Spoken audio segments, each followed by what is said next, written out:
Doctor, I want to talk about salt. A lot of people have high blood pressure, so stay away from salt. But we need it. Well, salt is an essential nutrient. Sodium and chloride. You cannot have nerve impulses without sodium chloride. They're an integral part of the biochemical system of nerve transmission. You cannot move water around in your body or retain it in the right compartments, inside your blood vessels, inside your tissues, inside the cells. You can't keep things in the right compartment without sodium chloride. The chief cells in your stomach cannot make stomach acid without salt. Okay? Salt is the raw material. Sodium chloride is the raw material to make hydrochloric acid in your stomach. Now, two things have happened because of this terrible criminal advice that doctors have given. It's criminal. Anybody else do this to the American people, they'd be put in jail for life. Some of them would be executed because of the number of people who are killed over this, right? Salt is required to make stomach acid. You don't have enough stomach acid, you get reflux, incorrectly called acid reflux. It's reflux. Reflux is caused by insufficient amounts of stomach acid, not too much stomach acid. So doctors have even named it the wrong thing, right? And basically, you get reflux when you don't have enough stomach acid to keep your stomach environment sterile. So yeast begin to grow in there, so you eat carbohydrates and sugar. They ferment that, produce gas. Heartburn, pressure, reflux. Because you have all these things growing in your stomach. Okay, when you get a pH too high, you get a pH above 4, all these things begin to grow.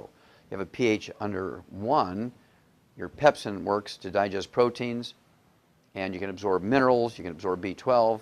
Your pH gets above 2, 2.5, you can't do that. Okay, so you're in trouble. I mean, you can take tons of iron supplementation, and if you don't have any stomach acid, you can't absorb iron. Now, here comes the most terrible thing that's happened to America because of this inappropriate advice.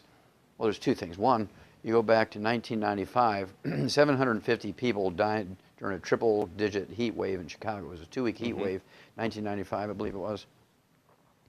750 people died here in Chicago, and thousands of people fell out with heat stroke. The first thing they give them intravenously on the way to the hospital to get heat stroke is saline solution, which is salt water, yeah. And it's absolutely criminal that these 750 people who died were all ones who were on a salt-restricted diet. They're all seniors who were on a salt-restricted diet. They died of heat stroke because these doctors didn't have the courtesy to call these people up in good manners, just to call up and say, look, whether you believe in the salt-restricted diet or not, right now you need to put a couple of tablespoons of salt in a gallon of water, be sipping on that until the heat wave goes away. But they didn't do that. And so all those people who died of heat stroke who were under the care of doctors who were on a restricted salt diet, those doctors should be put in jail, okay, for almost like the same thing as vehicular homicide, the same type of thing as manslaughter, right, type of thing. Then here comes the big one. Right now, on the average, this is a Mayo Clinic study, came out in 2009. They said that as many as 30%, 30 people out of 100 in America now have celiac disease and have trouble absorbing nutrients, and as a result, there's people with 25 legitimately diagnosed diseases, which are all nutritional deficiency diseases. They're going to 18 different specialists for all this, and they're paying, tens of thousands of dollars a day to deal with this, and it's simply a gluten intolerance, and their intestines are damaged, they can't absorb nutrients. Well, when you can't digest wheat, barley, rye, oat glutens, and you absorb these big chunks of what's called polypeptides, your body recognizes and it sets up an intolerance to those partially digested proteins. You get gluten intolerance, you get celiac disease, irritable bowel syndrome, inflammatory bowel disease, diverticulitis, ulcerative colitis, Crohn's disease. The doctor's approach to these diseases are cut your intestines out. I can't understand how you have a malabsorption problem, they want to cut your intestines out. That's really dumb. But at any rate, because they have you on a salt-restricted diet, you cannot make stomach acid, so your pepsin won't work, and you cannot digest proteins, including the protein of wheat, barley, rye, and oats. Now, again, there's a big research project come out in 2009 that said, it used to be people got celiac disease when they were kids.